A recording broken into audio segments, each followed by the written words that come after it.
Alright, so I have this dicer here, and there's a little bit of rust on one of the blades, on the inner part of the blade, or on the center, more towards the center. But so I was thinking I could use this thing to chop up bread, and then I can feed the bread to ducks or birds or something. So let me try this out. How do I prop this up? Let me see.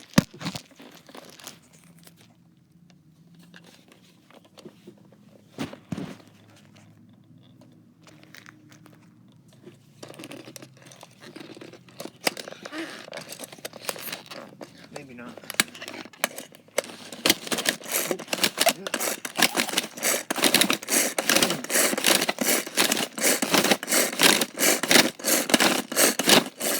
It's pretty easy. It's like a lawnmower. You just grab this knob here and you just pull it out.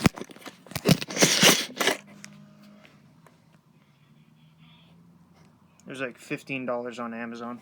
But yeah, it works good. Some good bird food.